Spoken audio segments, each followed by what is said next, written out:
Irmãos, hoje nós vamos começar uma série que é Você entende o que você está lendo na Bíblia? Você entende aquilo que você lê nas Sagradas Escrituras? E como eu falei para os irmãos, é um estudo que nós vamos ter um pouquinho mais de tempo. Eu peço paciência aos irmãos. A aula nossa hoje vai levar talvez 1 hora, tá bom? É uma média que eu coloquei aqui. Mas eu quero que seja para louvor de Deus e para alegria dos irmãos, tá? Não quero que seja uma aula chata, enfadonha, pelo contrário, eu quero trazer ao coração dos irmãos vida, não só conhecimento. Porque de conhecimento bíblico a gente pode entrar na internet e ver um monte de coisas, não é? A gente pode entrar na internet e ver um monte de pastor pregando no YouTube que a gente vai ter ali acumulando conhecimento, porque a internet hoje é tão vasta que a gente se perde lá de tanto conhecimento. Mas eu quero trazer muito mais para os irmãos, não só conhecimento, mas vida através desse conhecimento. E nós já estudamos, não sei se os irmãos pegaram essa sequência, nós vimos o que é ser igreja, nós vimos o que é ser um cristão no mundo, e agora nós vamos ver como estudar a Bíblia. Como que eu vou pegar todo esse conhecimento bíblico e usar na igreja de Cristo? Como que eu vou pegar todo esse conhecimento bíblico que eu vou aplicar daqui para frente e eu vou usá-lo no mundo como cristão? Como ser um cristão no mundo? Nós vimos isso no nosso estudo de cosmovisão cristã. E daqui para frente eu quero ajudar os irmãos a entender melhor a Bíblia. Porque isso aqui é para o resto da vida. O resto da vida de vocês vão estar aperfeiçoando nisso.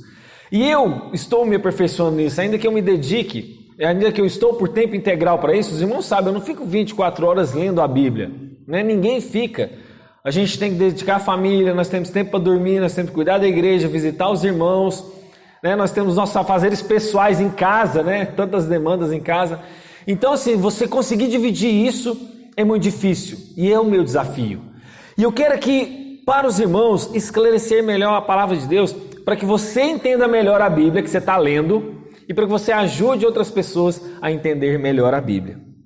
Agora, então, por que nós devemos interpretar a Bíblia? Ela não é a palavra de Deus? Pode passar, Lê. Ela já não é a palavra de Deus? Ela não foi dada por Deus? Deus não se deixou se fazer conhecido por nós? Então por que Deus não se revela talvez ao seu povo? Ele se expressa de forma talvez mais natural? Por que talvez não é mais fácil interpretar a Bíblia? Por que será? O que a gente vai falar daqui para frente, irmãos, não foi só ideia minha, tá? Eu peguei coisas do pastor Augustus, eu peguei coisas de irmãos que trouxeram de vídeos, do irmão presbiteriano chamado Paulo Uon. Então talvez se você ouvir a nossa pregação e ver algum vídeo na internet, se deparar com algum vídeo aí na internet, saiba que foi desses vídeos. Então já estou dando crédito a esses irmãos de forma bem carinhosa por estar edificando a nossa igreja, a igreja de Cristo. Então, meus irmãos, nós não podemos negar que há desafios para o entendimento da Bíblia, mas antes de tudo é importante lembrar que Deus deseja falar com o seu povo. Por mais que talvez nós tenhamos esses desafios, Deus quer falar com você, Ele deseja se revelar a nós. E sabe, meus irmãos, a maioria dos textos é de entendimento claro para nós. É claro que tem textos que são difíceis e nós vamos ver textos aqui. Eu vou sempre trazer no exemplo de final de cada aula a interpretação de um texto. Eu não vou deixar lá para o final para a gente já estar interpretando a Bíblia e lá no final eu vou dar os exemplos. Nós vamos ver exemplos hoje. Então, saiba de uma coisa, essa aula está gravada. E eu vou privilegiar os irmãos que estão presentes passando esse estudo na íntegra, de forma escrita. As 8 páginas que eu vou ler aqui vai estar no seu WhatsApp. Porque eu sei quem veio aqui, eu tenho o contato de todos os irmãos, exceto da irmã Valéria, que eu acho que eu não tenho aqui o contato, o resto de todos os irmãos eu tenho. Então eu vou passar para você o seu estudo. Se você quiser anotar, pode anotar, mas o que eu vou falar aqui você vai receber em papel e vai estar em vídeo também. Mas, olha só. Como é possível as pessoas possuírem o mesmo livro, que é a Bíblia, creem no mesmo Salvador e possam ter tantas ideias diferentes da palavra de Deus? Como que isso é possível? Será que Deus se revelou de maneiras tão diferentes assim, para todo mundo sair interpretando o que quiser? Ou será que é a gente que está lendo a Bíblia de forma errada? Por exemplo, olha só, o jornal que saiu hoje, você vai lá e lê uma notícia. Bom, aquela notícia que foi passada tem que ser interpretada por mim e por você da mesma maneira. Eu não posso achar que o jornalista disse uma coisa, você disse outra, o Lopes interpretou de outra forma, o Júnior interpretou de outra forma, e cada um interpretou aquela notícia de uma maneira diferente. Não. Quando o jornalista escreveu aquela notícia, ele quis dizer algo. E a Bíblia é assim também. Deus, quando revela-se a nós, Ele quer dizer uma coisa. Ele não quer dizer várias. Ele não quer dizer que o pastor da Assembleia de Deus leu a Bíblia de um jeito, o presbiteriano, o metodista. Não. Deus quis dizer algo. É claro que, por que então tem essas tantas de denominação? Você pode perguntar. Por que tanta gente interpreta a Bíblia então de forma tão diferente uma da outra? Bom, aí nós temos uma questão realmente de interpretação. E é o que nós vamos tentar compreender. Então, gente, a Bíblia não vai dar essa margem para tantas interpretações, mas talvez porque nós não estamos lendo ela de forma correta. Bom, então, ao interpretarmos a Bíblia, o que nós devemos considerar? Primeiro, que a Bíblia é, entre aspas, humanamente falando. Ela foi escrita numa linguagem humana, para seres humanos. Deus precisava dar esse entendimento ao homem. Deus não podia escrever a Bíblia, sei lá, numa linguagem que a gente fala, né? Não existe língua de anjos, mas se existisse língua de anjos, né? Lembre-se que aquele texto que Paulo está falando, ainda que eu falasse a língua dos anjos, é uma hipérbole, tá? Ele só está assim, ainda que fosse possível falar línguas dos anjos, né? E aquilo ali é só uma hipérbole, só um exagero, né? Porque toda vez que um anjo falou a um ser humano, ele falou e a pessoa entendeu. Toda vez que o anjo de Deus foi enviado para um homem, ele entendeu o que foi dito. Bom, então a Bíblia então é humana, ela existiu numa época, numa cultura, e ela foi escrita em línguas humanas. Então, ela foi feita isso para responder algumas perguntas que o homem tinha, e ela foi copiada e preservada como outro livro qualquer. Então, nesse sentido, vou colocar bem entre aspas, tá, gente? A Bíblia tem que ser lida como qualquer outro livro. Lembre-se disso. A Bíblia é um livro e tem que ser lida como tal. Mas, aí eu vou colocar um mas, ela não é qualquer livro. Entendeu a diferença? Ela tem que ser lida como qualquer um outro livro, mas ela não é qualquer livro. Porque ela não é um livro comum. Por que ela não é um livro comum? Porque ela é um livro também divino. Então ela tem uma natureza humana e divina ao mesmo tempo. Então por que quando eu falo assim que a Bíblia tem que ser lida como um livro qualquer, bem entre aspas, tá, irmãos? Porque aqui tem poesia. Você não lê poesia diferente do que você lê um texto de jornal? Você não lê um e-mail diferente do que você está lendo uma literatura de um livro de história? Então, ela tem naturezas literárias diferentes. Ela tem narrativa, ela tem poesia, ela tem livros de revelação, ela tem carta. Então, nesse sentido, ela é um livro, eu tenho que ler ela livro como esse livro comum. Mas por que ela não é um livro comum? Por que ela não é qualquer livro? Porque ela é a palavra de Deus, ela é divina. E pelo fato dela ser divina, eu tenho que se considerar isso, porque ela é palavra de Deus e possui características como nenhum livro possui. Bom, agora o que significa a palavra interpretar? A palavra interpretar vem do grego hermeneu, que nada mais é derivado de um deus grego, o deus Hermes. E esse deus Hermes, o que significava? Olha só, na mitologia grega era assim, ó, existia Deus, Zeus, que era um deus maioral, Zeus. E Zeus, ele comandava outros deuses menores, vamos assim dizer, e um deles era Hermes. Quem era Hermes? Hermes falava através de uma sacerdotisa, e essa sacerdotisa interpretava o que Hermes falava para as pessoas. Então lembre-se, Zeus, Hermes, uma sacerdotisa que interpretava o que o Deus estava falando. E por causa dessa palavra Hermes, veio a palavra hermenêutica, que nada mais é do que a interpretação, ok? Então, a palavra hermenêutica, a palavra de interpretação, que é esse estudo a gente interpretar a Bíblia, veio desse originário, que no português vai dar essa interpretação. Interpretar é isso, é Deus, nós tentamos traduzir aquilo que Deus falou para vocês. E por que isso pode parecer tão difícil? Quais então são os fatores que vão dificultar a interpretação? Bom, o primeiro é que existe um distanciamento espiritual falando. Existe um distanciamento espiritual, um distanciamento entre o homem e Deus. Então a distância entre a criatura e o Criador é um distanciamento do homem caído. Nós somos pecadores.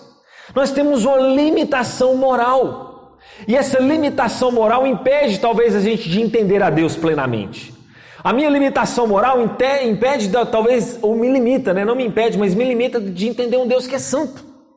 Então, a Bíblia não cai do céu pronta Pessoas foram usadas para escrever a Bíblia, mas a queda do homem causou esse distanciamento de Deus, e o homem então tem uma tendência natural de rejeitar as coisas de Deus. Então ele não quer acreditar na Bíblia, ele não está afim de acreditar naquela verdade. Então isso é um distanciamento moral. Mas há também um distanciamento da natureza divina da Bíblia. Deus é ilimitado e nós somos limitados. Deus é infinito. Um Deus que é santo, poderoso, justo, eterno, tentando falar com homens falhos, pecadores e que também são limitados. Então, meus irmãos, eu não vou conseguir entender tudo perfeitamente. Eu não vou conseguir entender tudo plenamente. Deus não nos deu as respostas para todas as coisas, para todas as perguntas. Por exemplo, onde está a origem do mal? Nós não sabemos. Nós não sabemos, por exemplo, por que acontecem determinadas coisas na nossa vida. A gente é limitado, então essa limitação entre a natureza divina e humana também nos impõe esses limites de interpretação. Então eu não vou entender nunca a Bíblia plenamente nesse sentido. Outro também é um distanciamento espiritual. O fato da Bíblia não ser compreendida apenas na mente, porque exige uma questão de fé, por causa disso, então, eu vou ter que orar a Deus para que o Espírito Santo me ilumine nesse entendimento, ok? Então eu vou precisar orar a Deus, porque mentalmente eu tenho um trabalho de entender a Bíblia, mas existe também um fator espiritual de oração. E aqui entra o que Calvino falou. Olha só o que Calvino falou. Falou o seguinte, de orare e labutare, que significa orar e labutar, orar e trabalhar. Eu tenho esses dois papéis. O papel de estudar a Bíblia, humanamente falando, e o papel de orar para entender o texto bíblico. Então, essa limitação da distância entre o Criador e a criatura, o distanciamento da natureza divina da Bíblia, esse distanciamento espiritual, traz limitações na interpretação, uma distância para eu interpretar a Bíblia. Mas não é só esses distanciamentos, há também um distanciamento natural que ele é comum a todo o livro antigo. Olha só, existe um distanciamento temporal. A Bíblia, os livros mais antigos têm mais de 4.000 anos ou 4.000 anos. Os mais novos têm mais de 2.000. Então você pega um livro que foi escrito há 4.000, há 2.000 anos atrás, há um distanciamento de tempo. Não é um e-mail que você leu ontem, não é a notícia que saiu ontem ou hoje. Então esse distanciamento de tempo dificulta a gente entender a Bíblia. Outro distanciamento, o distanciamento contextual. Olha só, nós estamos no Brasil, nós estamos numa cultura totalmente ocidental, nós estamos vivendo numa cultura que é diferente da oriental, paisagem diferente, língua diferente, o contexto cultural é outro. Então esse distanciamento contextual de contexto, contexto ocidental, contexto oriental, dificulta também o nosso entendimento da palavra de Deus. Mas não só esse distanciamento contextual de cultura e época, o mundo, Gente, há também um distanciamento linguístico. A Bíblia foi escrita em 3 línguas diferentes: hebraico, aramaico e grego. Essa distância linguística também nos impede. Imagina, a gente já está com dificuldade aqui se eu falo alguma coisa para os irmãos aqui, em português. E os irmãos às vezes interpretam eu mal. Imagine alguém numa outra língua falando que você não conhece. E tem um detalhe, ela tem caracteres diferentes. Não existe o A, B, C, D. Existe o Aleph, o Beit, o Gimel, o Dalet, o Lamed. Não tem nada a ver com o nosso A, B, C, D, E, F, G, H e J. Então esse distanciamento linguístico também nos dificulta na interpretação. Bom, e aí você pensa, 3 línguas diferentes, precisa de alguém para traduzir tudo isso, Precisa de alguém que sabe o significado dessa língua. Por isso, meus irmãos, não é perda de tempo, como muitos às vezes pensam, de estudar a Bíblia muito. Se fosse isso, como é que a tradução ia chegar para você hoje? Como é que você ia ter a Bíblia em português? Você nem ia ter essa Bíblia em português. Então, meus irmãos, mas também não só isso, distanciamento de tempo, de contexto, de língua, mas de autoria. Eu não posso ligar hoje para o apóstolo Paulo e perguntar: o que você quis dizer com espinho na carne, Paulo? Eu não posso ligar para Paulo e dizer assim: Paulo, o que você queria falar sobre o que era batismo com os mortos? Eu não posso. Eu não posso perguntar isso para os autores, porque eles já morreram. Mas se eu perguntar, se eu disser para eles, você vai tocar lá na igreja 8 horas. Aí o Edilson vai me mandar um WhatsApp e falar assim: pastor, você quis dizer o quê? 8 horas da manhã ou 8 horas da noite? Ele pode tirar essa dúvida comigo, mas eu não vou conseguir tirar isso com os autores. Então, há uma distância autoral de autores. Bom, mas há questões também que têm que ser consideradas na interpretação bíblica, né? Pode avançar, Laine. Essas questões são o seguinte: olha, as cópias não são completas. Não sei se os irmãos sabem, mas a gente não tem os original da Bíblia. Sabe assim, o original de Gênesis completo, o original de Êxodo. Esses originais já se perderam. Nós não temos nem do Antigo nem do Novo. Então, como é que você resolve esse problema? Foram feitas cópias. Os irmãos sabem, né? Antigamente não tinha como tirar xerox, né? Não tinha máquina de xerox. Então, como é que era a cópia? Chegou uma carta aqui de Pedro. O próprio apóstolo escreveu. Vamos fazer uma cópia. Aí ele copia. Então os copistas começaram a copiar aquelas originais. E estão copiando. Só que nessa história de copiar, às vezes repetiam uma palavra, às vezes pulavam a linha, às vezes escrevia uma palavra repetida, comia uma palavra. E aí os irmãos podem pensar assim: gente, então nós estamos confiando em cópias? Nós estamos confiando em cópias. Mas você sabe quantas cópias tem só do Novo Testamento? Mais de 5.000. Qual livro antigo que você tem cópias, antigas também, né, lógico, com mais de 5.000 unidades? Eu ouvi dizer, tá? Não vou afirmar isso aqui porque é coisa que eu não posso cravar, né? Mas você acha que a obra de Platão é antiga? A obra de Platão, de Sócrates é antiga? Sabe quantas cópias eles têm? Menos de 100. Das cópias mais antigas de coisa secular nós estamos falando. E que nem foi eles que escreveram. Então, meus irmãos, presta bem atenção. Você está falando de um livro que é confiável. 95% dos textos da Bíblia é 100% confiável nesse sentido de comparação de cópias. Há 5% de dúvidas. Mas sabe qual que é a dúvida? Uma palavra que foi repetida, uma palavra que talvez foi omitida, um texto, por exemplo, lá no final de Marcos, capítulo 16, que tem algumas dúvidas. E esses 5% são apenas coisas que são periféricas à fé cristã. Tipo assim, não é central, entendeu? Então, meus irmãos, pode confiar, mas lembre-se, as cópias precisaram ser comparadas, traduzidas, e nós não temos os chamados autógrafos, que são essas originais. É mais ou menos igual o telefone sem fio, né? Já brincou daquela brincadeira, né? Quando você começa falando pro primeiro, e aí vai para o segundo, para o terceiro, para o quarto, quando chega lá no último tem uma divergência, né? Mas se você começar a somar as cópias de todo mundo e o que todo mundo falou, você vai ver: não, eu falei foi isso, não, eu falei foi isso, não, eu falei foi isso, e no final você tem essa fidelidade. Então as cópias não são completas. Outra questão talvez difícil: por que a gente talvez não entende a Bíblia perfeitamente, ou na sua completude, ou nós temos essa dificuldades? Nós vimos por causa da natureza, né? Distanciamento entre Deus e criatura, a distanciamento que a gente viu humanamente falando, e essas coisas que nós devemos considerar na interpretação bíblica, que as cópias não são completas. A Bíblia também não é um manual de ciências. Por exemplo, os autores bíblicos não receberam conhecimento pleno e onisciente acerca do mundo que eles estavam descrevendo. Por exemplo, quando um autor bíblico fala que o sol foi do Oriente ao Ocidente, por exemplo, ele não tinha ideia dos pontos cardeais, tipo Norte, Sul, Leste, Oeste. Os autores bíblicos acreditavam que a Terra era plana. Os autores bíblicos acreditavam que o sol é que se move.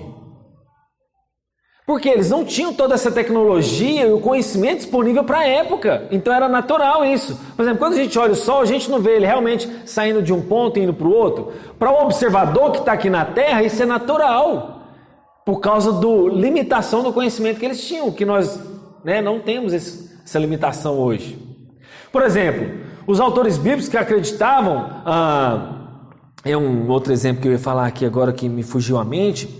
do grande peixe, por exemplo, eles não sabiam exatamente que peixe era aquele que engoliu Jonas. Se era necessariamente uma baleia, se era, sei lá, um peixe mesmo, sem ser um mamífero, que a baleia é um mamífero, mas assim, um outro peixe qualquer. Então, assim, há limitações do conhecimento bíblico para o autor da época que a gente tem que considerar o ponto de vista do observador, de quem estava escrevendo. Então, a Bíblia não é esse livro aí de manual de ciências, que tem muito cientista questionando por causa disso. Mas existe também passagens de difícil compreensão. Por que existe então divergências hoje que eu falei para vocês das denominações? Por causa de algumas passagens difíceis. Por exemplo, o método do batismo que nós vimos aqui na nossa escola bíblica dominical. Nós cremos, por inferências, a Bíblia nos mostra, a partir do Antigo Testamento e algumas inferências do Novo, que nós cremos que realmente o batismo é por aspersão, né? Ou por efusão, como alguns também usam. Mas alguns batistas creem que não, que pelo fato de alguns textos ali, está falando de imersão.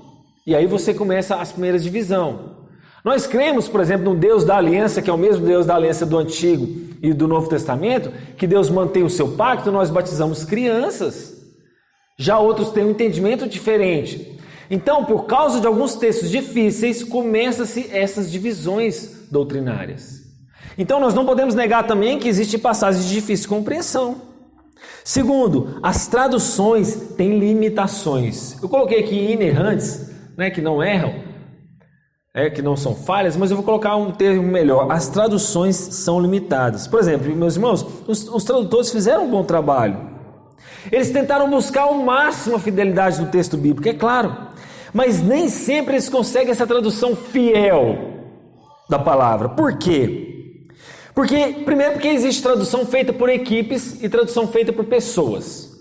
Eu não confio muito em tradução que é feita por uma pessoa só. Por exemplo, eu posso, o Edilson pode, qualquer um pode ir lá, pegar o texto original, vou colocar bem entre aspas original, tá? Porque o original não existe, os irmãos sabem que são cópias, mas eu vou lá naquele texto original, entre aspas, e posso ir traduzindo palavra por palavra. Qualquer um dos irmãos pode fazer isso. Só que é uma tradução individual, e tem gente que já gerou a Bíblia assim, tradução de pessoas mesmo.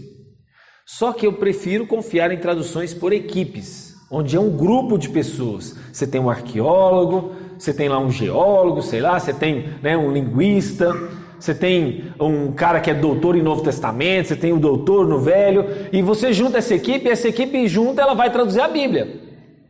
Então, eu confio muito mais nessas traduções por equipes do que traduções individuais. Só que é uma coisa importante para os irmãos, pode pensar assim, mas por que a Bíblia então não foi traduzida palavra por palavra? Teria sido melhor, não necessariamente. O que eu quero dizer com isso? Olha só, irmãos, eu vou dar um exemplo aqui de Davi. Olha só, perdão, de João, depois eu passo para o de Davi. Quando João quis dizer o amor de Deus, quando João quer dizer o amor de Deus, ele pode ter tido duas intenções. A primeira é o amor que eu tenho para com Deus. Quando ele escreve assim, simplesmente o amor de Deus, pode significar isso. O amor que eu tenho para com Deus. Mas também pode significar o amor que Deus tem para comigo. Qual dos dois João quis dizer? Nós não sabemos. Sabe o que o tradutor faz? Simplesmente traduz e deixa a decisão para o leitor. Outro exemplo, no grego. O Paulo fala o seguinte, literalmente, tá? Amemos uns aos outros com todas as nossas entranhas. Paulo diz isso literalmente. Amemos uns aos outros com todas as nossas entranhas, com todas as nossas tripas, resumindo. Você acha que fica assim entendível para alguém? Como assim amar com as tripas? Como assim amar com o intestino? Como assim amar com a barriga, com as entranhas? Paulo está querendo dizer com todo o seu ser. E nós sabemos hoje na nossa linguagem que é o quê? De todo o nosso coração, com toda a sua alma, com toda a sua intensidade. Então, não necessariamente eu tenho que pegar palavra por palavra e traduzir. Davi, por exemplo, olha só o sentido que ele falou nos Salmos. Deus é quem sustenta o meu chifre. Isso é o que está literalmente. Aí o Edilson já deu uma risada aqui. O que as pessoas devem pensar, né? Poxa, Deus sustenta o meu chifre. O que é isso, Davi? O que você quis dizer com Deus sustenta o meu chifre? Chifre ali significava força. Chifre quer dizer imponência, quer dizer robustez, quer dizer vigor, força mesmo. Então, Deus é aquele que sustenta a minha força. Então, se eu fosse traduzir tudo palavra por palavra, não ia ficar legal. Não ia ficar legal por causa do sentido da época. Então, o que o tradutor faz? Ele tenta mesclar as duas coisas. Então, olha só. Vamos pegar Bíblias que são literalistas demais. A trinitariana, a Bíblia corrigida, fiel, tradução fiel, essas são Bíblias mais literais. Mas por que a literalidade não é interessante? Pelo que eu acabei de falar para vocês, esses exemplos que eu dei. Mas há uma outra forma mais que a gente chama de tradução formal, que é essa Almeida que você está na mão aí, por exemplo. É uma tradução que ela mescla a literalidade com uma certa linguagem nossa. Só que alguns termos aí você não conhece. Aí as pessoas passam para a tradução chamada dinâmica. O que é a tradução dinâmica? Aquela que tenta mesclar o original com uma linguagem mais entendível, que é essa Almeida que eu tenho hoje, a nova Almeida atualizada. Eles atualizaram ela. Por exemplo, eles não usam mais côvado. Para que eu vou usar côvado? O que é côvado? Então eu vou usar a medida certa para os dias de hoje. Eu vou usar quilômetro, eu vou usar metros, eu vou usar litro. Então por isso que eu estou usando mais essa Bíblia hoje. Mas há aquelas Bíblias que a gente começa a chamar de paráfrase. O que é a paráfrase? A Bíblia, ele tenta explicar tanto para a linguagem de hoje, que aí ele começa já a deturpar, começa a distanciar demais do texto original. E isso não é bom. Bom, não estou dizendo que a gente não deva ter uma Bíblia na linguagem de hoje, que ela tenta fazer isso. Ou aquela Bíblia, a mensagem. Só que você tem que tomar cuidado que a Bíblia, a mensagem, a Bíblia na linguagem de hoje começou a tentar explicar demais. E ao explicar demais, ela começa a fugir do sentido original do texto. Entenderam? Então, nem literal demais e nem parafraseado demais. É como se eu tentasse florear tanto, eu estou floreando tanto que esse não era o sentido que o autor original quis dizer. Então a tradução é um desafio para a nossa compreensão da palavra de Deus. Bom, irmãos, ok. Há também que a gente tem que considerar, então, esses são... volta aí, Elaine, rapidinho só. Essas são questões a serem consideradas na interpretação bíblica, tá? As cópias, então, não são completas, a Bíblia não é um manual de ciência, existe passagem que tem difícil compreensão e a tradução tem as suas limitações. Próximo. Bom, mas nós temos que considerar também a obra do Espírito Santo, que ela vai nos auxiliar a entender a palavra de Deus. E aí, meus irmãos, é importante que o Espírito Santo não vai auxiliar preguiçosos. O Espírito Santo não vai auxiliar a gente que é preguiçoso. Ou seja, gente que não estuda. É mais ou menos igual a pessoa fala assim, Deus ajuda eu a passar no vestibular. Mas você não estuda. Deus ajuda a entender a Bíblia, mas você não estuda. Deus ajuda a interpretar a Bíblia, mas você não está estudando. Então o Espírito Santo não vai fazer aquilo que é responsabilidade nossa. E é interessante diferenciar o seguinte, o que o Espírito Santo, qual é o papel do Espírito Santo em toda a revelação da Bíblia? Bom, primeiro eu quero distinguir os irmãos de 3 diferenças aqui. A diferença entre revelação, inspiração e iluminação. Revelação, inspiração e iluminação. A revelação é aquilo que o Espírito de Deus deu a homens. Homens que foram autorizados por Deus e aí eles foram inspirados por Deus a escrever um texto inerrante. Um texto que não falha. Por isso quando você vai para o monte, e a nossa irmã Olívia deu um exemplo aqui de uma irmã, quando você vai para o monte, Deus me revelou, eu estou inspirado por Deus e vou te revelar alguma coisa. Não, então tem que estar na Bíblia. Se o cara foi inspirado por Deus, recebeu uma revelação, tem que estar lá no cânon. Então se você está lá no monte, você recebeu, alguém te falou que você está inspirado e revelou um trem para você, cuidado.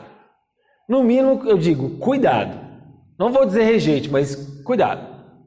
Bom, depois de você ter tomado esse cuidado de saber que existe uma sequência de revelação e inspiração, que Deus inspira pessoas para escrever textos que não falham, Deus então agora vai me iluminar para eu entender aquele texto. Deus revela, inspira alguém e agora eu vou ser iluminado no meu entendimento para compreender aquele texto. Essa é a diferença de revelação, de inspiração e de iluminação. E essa é a obra do Espírito Santo para nos auxiliar a compreender a palavra de Deus. Só que existem pressupostos na interpretação bíblica. O que são pressupostos, meus irmãos?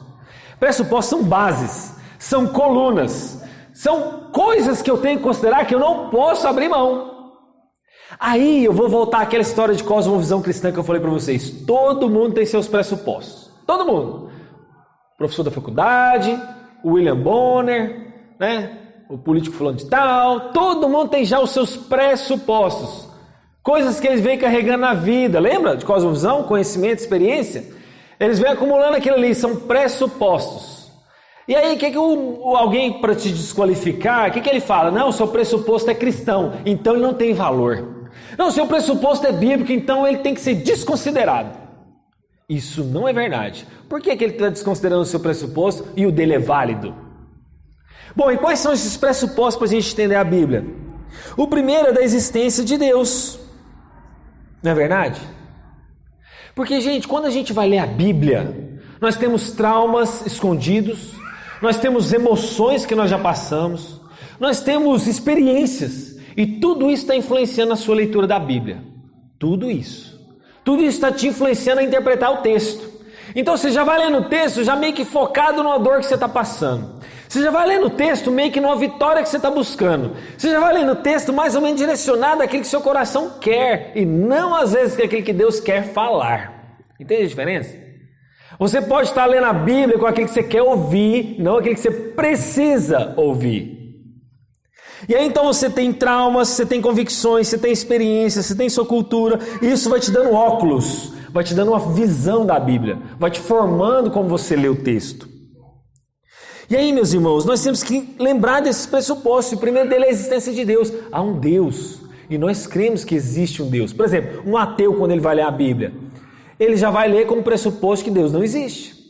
Um ateu, quando ele vai ler a Bíblia, ele já vai entendendo a Bíblia, já vai com o olhar para a Bíblia de que Deus não existe.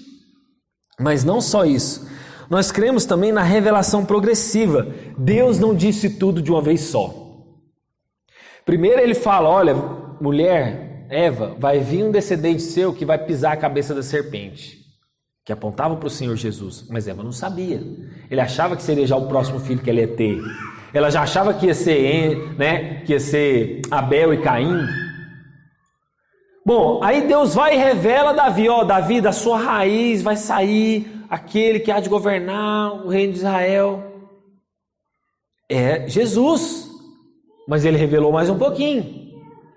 Revelou um pouquinho para Abraão lá atrás, revelou um pouquinho para os profetas, e ele vai dando essa revelação. Por isso que a revelação é progressiva. Eu já falei isso para os irmãos, né?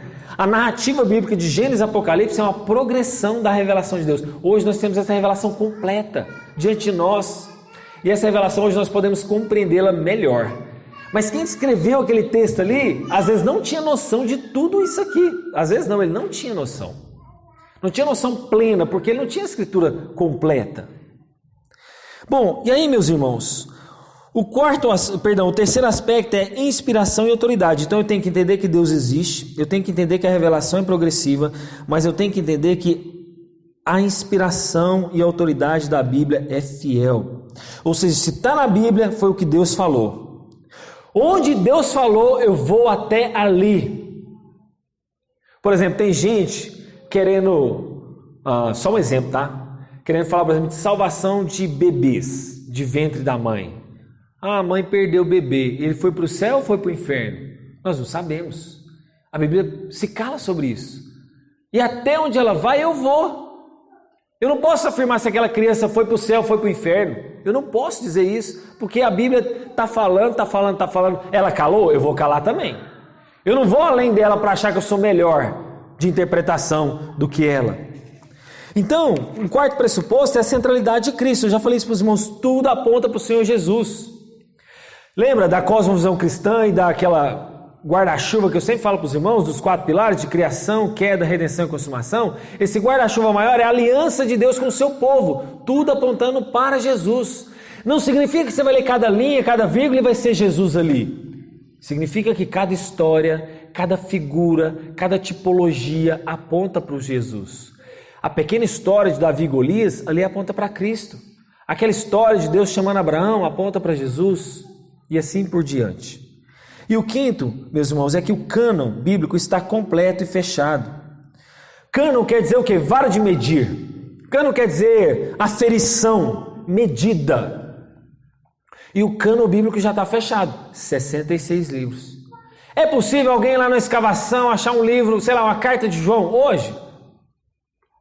Eu não posso dizer nem que sim, nem que não. Mas nós cremos que não. Por que nós cremos que não? Porque se Deus tivesse permitido dessa carta ter sido achada, já teria sido parte do cânon bíblico. mas ela não faz parte, então ela não é autoritativa. Então toda vez que é super interessante, vier assim, olha, surgiu a carta, o Evangelho de Tomé, olha, surgiu o Evangelho de Maria, descarta, desconsidere, porque o cano já está fechado. E aí a gente precisaria de uma aula só para falar como que foi feita essa seleção dos livros. Nós precisaríamos só de uma aula à parte, só para falar como que foi feito isso, e eu não vou ter tempo, os irmãos, que a gente só está dando um panorama. Agora, por que que então a gente não consegue talvez entender a Bíblia mais e melhor? Olha essas duas palavras. Nós não estamos conseguindo entender talvez mais e melhor a Bíblia. Por quê?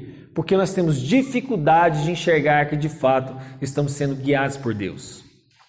Lá no fundinho, irmãos, a gente quer uma dica de um coach da internet. Lá no fundinho a gente quer uma dica daquela revista que a gente está lendo. Lá no fundinho a gente quer saber o horóscopo de hoje para saber se que eu vou ser direcionado. Lá no fundinho você quer uma frase de efeito que você vê no Facebook, no Instagram, para salvar a sua vida. Mas irmãos, nós não estamos lendo mais e melhor a Bíblia, porque nós não estamos crendo que estamos sendo guiados ao ler a Bíblia. Mas nós também estamos na correria do dia a dia, pressa para tudo, e a gente está sem tempo para comunhão com Deus. Então a gente não lê a Bíblia mais e melhor, porque o nosso tempo nunca é dedicado à Bíblia. É para todas as outras coisas, menos para esse estudo da leitura. E eu não falo só de leitura, estou falando de um pequeno estudo. A gente não lê a Bíblia mais e melhor, porque nós lemos a Bíblia de forma muito mecânica. A gente lê, às vezes, só para cumprir um plano anual de leitura bíblica. Só lê porque lê. Só para ler mesmo. E também a gente tem uma concorrência com as redes sociais, os nossos hobbies, né? Eu tenho que soltar pipa, eu tenho que pegar o meu aerodinâmico de avião, que eu ponho a gasolina real nele e solto. Eu tenho que, sei lá, fazer isso, eu tenho que cuidar dos meus cavalos na roça, eu tenho que, sei lá, viajar todo ano, sei lá, qualquer coisa que você pode colocar como hobby. Eu também não leio mais e melhor a Bíblia porque eu estou usando versão muito clássica, isso está dificultando o meu entendimento. Foi o que eu falei para vocês. Às vezes você lê uma Bíblia que você nem você está entendendo as palavras que estão ali. Ou você está lendo uma Bíblia que você não sabe o que é côvado, você está lendo uma Bíblia que você não sabe o que é, sei lá, o que significa o óleo ungido ali naquele lugar. Então você tem que ter uma Bíblia que vai facilitar a sua leitura, que vai facilitar o seu entendimento. Não adianta você ler uma Bíblia que você não está entendendo. Eu já falei para vocês a diferença entre uma leitura muito literal e uma leitura muito parafraseada, muito floreada. Tem que estar... Faça um uso do meio termo aqui. Essa Nova Almeida está sendo muito boa. A NVI é muito boa. A Almeida que nós temos atualizada, aí a Almeida Revista Atualizada, ela também é boa, mas a Almeida trouxe esses poucos refinamentos que aí ajuda mais, tá bom? Bom, eu também tenho prática contínua de pecado, e essas práticas contínuas de pecado não me dá fome e sede de ler a Bíblia. Eu tenho dificuldade para entender história, contexto, época e costume. Isso também dificulta eu ler a Bíblia. Falta investimento numa Bíblia de estudo, irmãos. A gente gasta com tantas outras coisas. Por que eu não vou investir numa Bíblia de estudo? Uma Bíblia de estudo, irmãos, te dá um início aqui, olha só, tá vendo essa parte de introdução aqui, ó? Mostra um mapinha, fala de autor, de título, de data, de estilo literário. Dá uma lida nisso aqui antes de você começar a ler o livro. Esse início aqui da Bíblia de estudo te ajuda demais, então investe numa Bíblia de estudo, irmãos. Isso aqui é um investimento para a sua vida. R$120, parcela no cartão, faz alguma coisa, se esforce, mas use uma Bíblia de estudo. Eu só dei um exemplo aqui, tá, irmãos? Mas não só isso, o oitavo, ler, entender e aplicar. Isso aqui é fundamental. Nós vamos ver isso com mais carinho, mas é o seguinte, eu já falei isso para os irmãos, existe um texto antigo, que ele foi direcionado para uma época de um povo antigo, que todos esses textos apontam para Jesus, e depois eu vou fazer uma aplicação para mim. Eu vou explicar com mais detalhes para vocês, mas já entende esse caminho que você tem que seguir. Eu leio o texto antigo, ele tem uma aplicação para aquela época, depois aponta para Jesus e aí eu vou aplicar ele para mim. Se eu pegar o texto antigo e aplicar ele direto para mim, eu posso cometer uma heresia. Se eu pegar aquele texto do antigo e tentar aplicar já direto para os nossos dias atuais, eu vou cometer um engano. Então tem um caminho. Tem muito pregador fazendo isso no púlpito. Olha, irmão, tá vendo esse texto aqui? Deus quer falar isso hoje. Olha, irmão, nem aplicou para aquela época do povo, já está aplicando para o povo de hoje. Nem falou por que Davi escreveu aquele texto, já está aplicando para o povo de hoje. Nem falou por que Moisés está dizendo isso para o povo, já está aplicando hoje. Aí sai esse tanto de heresia. Tem um caminho que você tem que percorrer antes de aplicar para você. E aí, meus irmãos, é importante ler o texto, compreender o texto e aplicar para nós. Por exemplo, nós já sabemos que a Bíblia diz amar a Deus e ao próximo como a ti mesmo. Mas o que esse conhecimento tem feito diferença na sua vida? O que o conhecimento bíblico você tem usado para quê? Essa prática, meus irmãos, vai fazer com que a palavra de Deus seja esculpida no nosso coração. O que eu tenho que fazer é praticar. Eu li um texto sobre amor, então eu vou viver isso. A gente está no mundo, irmãos, inundado por informações. Hoje eu vou no Google, eu acho quase que qualquer coisa. Eu vou hoje no Google, eu pergunto para ele quase que qualquer coisa, ele vai me responder. Só que o que você tem feito com tanto conhecimento? Talvez nós estamos na geração que mais tem conhecimento e é mais raso. A gente está inundado de informação, mas a gente é raso ao mesmo tempo, porque a sua informação não está mudando a sua vida, ela está fazendo só decoração na sua vida, está só te decorando como um cristão. Quando eu falo decorar, é esse negócio de florear mesmo. E aí, quem que mais incomodou o ministério de Jesus? Sabe quem que mais incomodou o ministério de Jesus? Foram os fariseus. Sabia tudo de Bíblia, eram os mais religiosos da época, mas eram os que não fazia nada com o que sabia. Tinha um monte de conhecimento, mas não fazia nada com aquilo. Não praticava nada daquilo. Pura religiosidade da época. Eles eram hipócritas. Vocês sabem o que é o hipócrita, né? Aquele põe a máscara. O hipócrita é esse que vai mascarar as coisas. Espera aí, meus irmãos. Esse microfone abençoado aqui cai toda hora.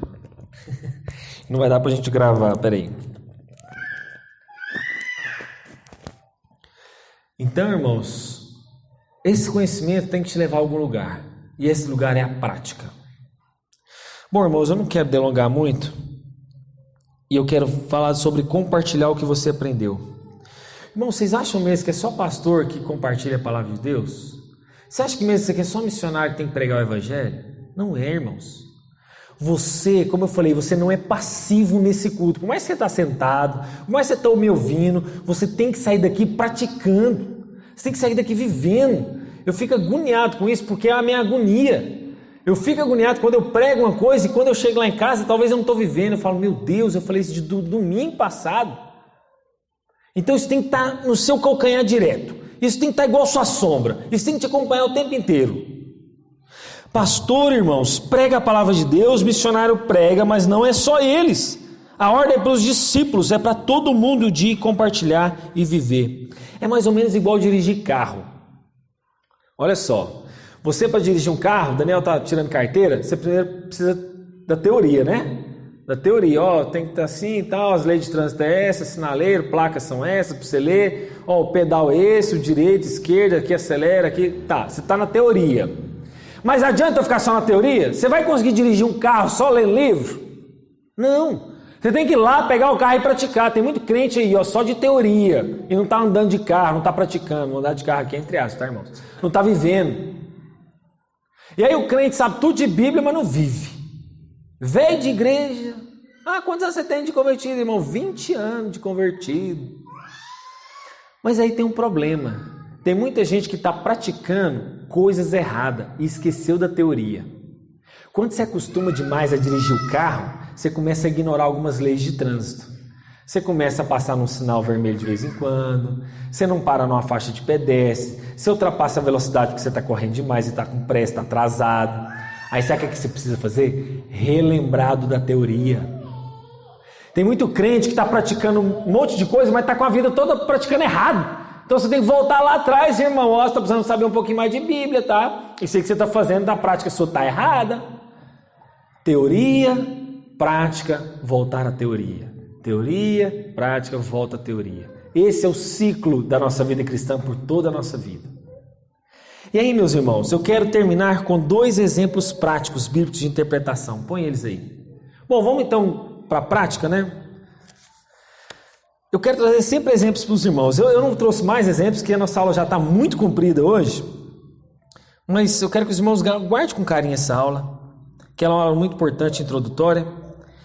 Bom, vamos então ao primeiro exemplo prático. O que a Bíblia quer dizer com o que seriam pecados que levam à morte e outros pecados que não são para a morte, conforme 1 João, capítulo 5, verso 16. O que quer dizer esse texto? Vamos ler o texto? O texto diz o seguinte: se alguém vê o seu irmão cometer pecado que não leva à morte, pedirá a Deus, e Deus dará vida a esse irmão. Isso aos que cometem pecados que não levam à morte. Há pecados que levam à morte, e por esse não digo que se deva pedir. O que Deus quis dizer com isso? Estou vendo alguns irmãos aí abrir? Abre aí a sua Bíblia então, no texto de 1 João, para quem quiser. 1 João 5,16.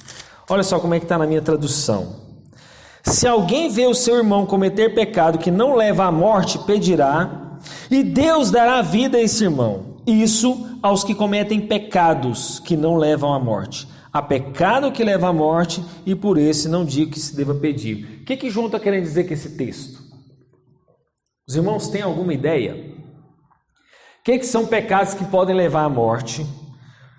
Ou o que são pecados que não levam à morte? Pode falar, irmãos, com toda a liberdade. Alguém tem alguma ideia? A blasfêmia contra o Espírito Santo poderia ser um exemplo, sim. O que mais? Pecados que levam à morte, que eu, sei lá, ou só tem esse também, às vezes só tem esse também, né? Bom, como que eu vou fazer para entender esse texto de João? Primeiro, irmãos, é importante lembrar que o salário do pecado é a morte. Isso é importante lembrar.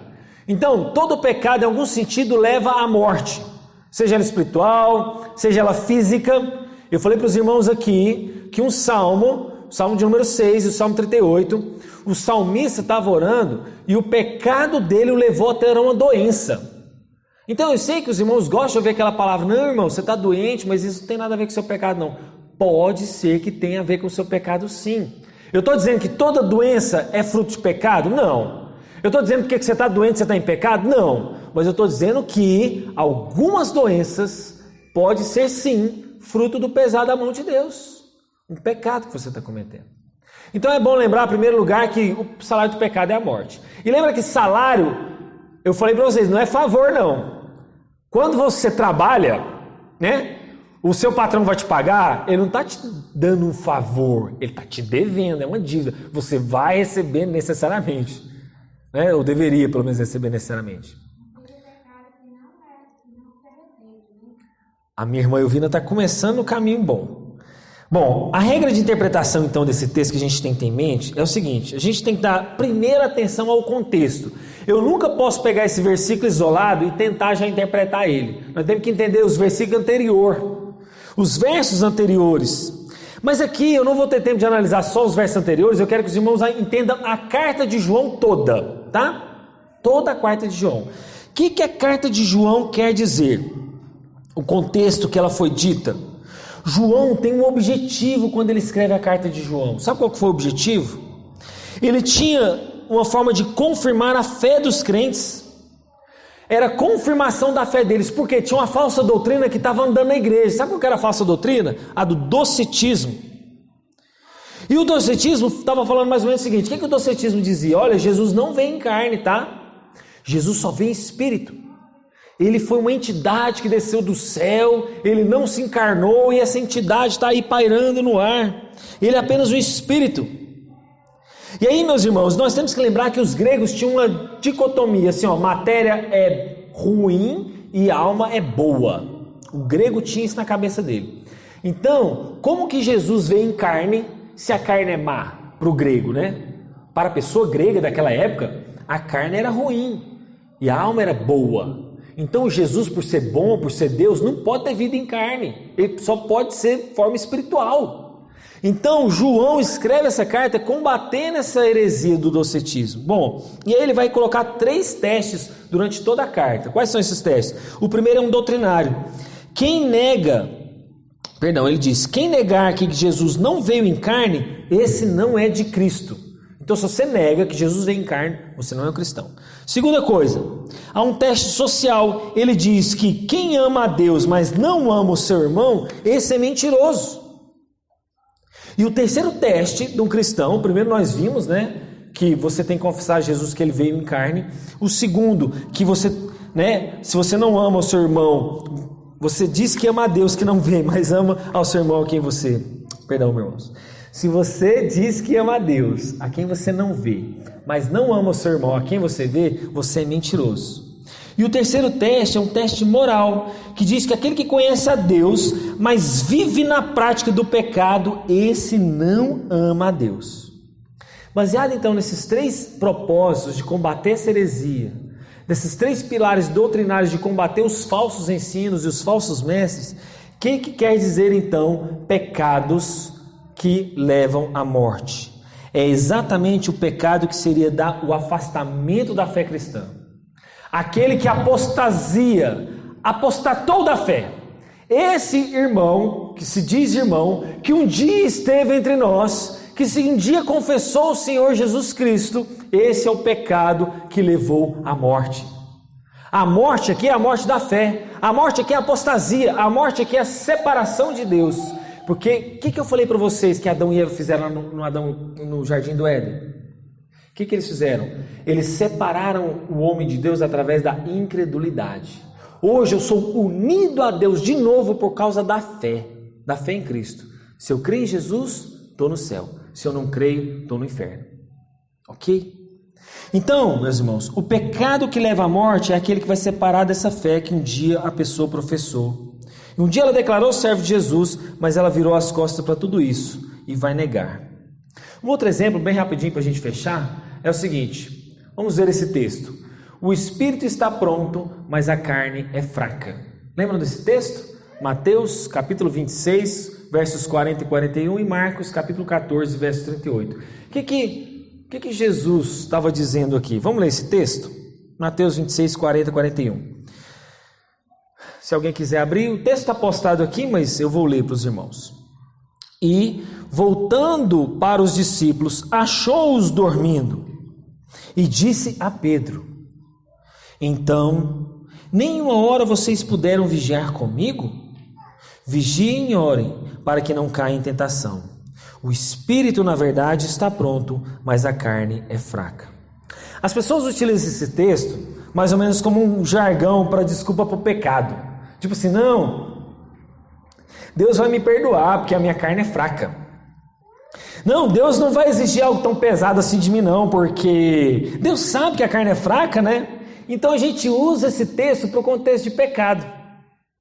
Mas é interessante que Jesus não está falando desse tipo de obras da carne.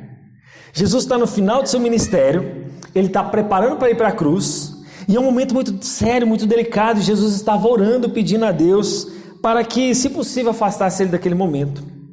Num determinado então momento, Jesus se volta para os discípulos e pega eles em profundo sono, e eles não estavam orando. Então, ao contrário dos discípulos dormindo, ele vai e remete exatamente isso, de que não deixe cair em tentação. Mas isso aqui, meus irmãos, não é um paralelo automático que a gente faz das obras da carne, que Paulo fala em Gálatas capítulo 5, que Paulo fala em Romanos 7 e 8. Isso não está falando de obras da carne. Sabe essas obras da carne, de Gálatas e de Romanos que eu acabei de citar? Não está falando, o texto não está falando disso. Em Mateus, a palavra aqui, carne, é diferente daquele contexto que Paulo está usando. Por isso é importante a gente lembrar que cada texto tem o seu contexto. Eu não posso tirar esse versículo isolado de que a carne é fraca e usar para o contexto lá de Paulo. Paulo está falando das obras da carne. Jesus não está falando dessas obras da carne. E aí em Mateus aqui ele está apontando para o que, meus irmãos, então? Para a fragilidade do corpo humano. Como o corpo é perecível e uma parte de nós ainda está suscetível a essas coisas da vida terrena, ele ainda se inclina para a preguiça. A carne nossa é fraca no sentido de que ela ainda é mole. A nossa carne aqui é fraca no sentido de que ela ainda é, vamos dizer assim, suscetível a esse mundo. Ela ainda é pega ao sono. Ela ainda esmorece. Então ela fraqueja. Mas o Espírito não.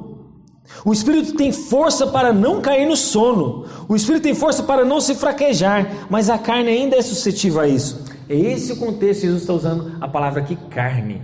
E não no sentido de obras da carne. Então, para os discípulos, que estava dominado pelo sono, era como se fosse uma batalha entre o espírito deles, que estava pronto, mas numa carne que não estava em guarda, que ela não estava ainda fraquejando, em virtude dessa fragilidade. Então, meus irmãos, porque a carne ainda não foi completamente salva, ela ainda é fraca, ela adoece, ela adormece. E a tentação, meus irmãos, que Jesus ia passar aqui não era qualquer tentação, era algo extremamente sério, era a morte do Senhor Jesus. E no momento tão importante daquele, os discípulos não poderiam estar dormindo, mas deveriam estar em companhia do Senhor Jesus. Amém? Os irmãos entenderam? Então não vamos usar mais esse texto para falar de obras da carne, que a carne é fraca.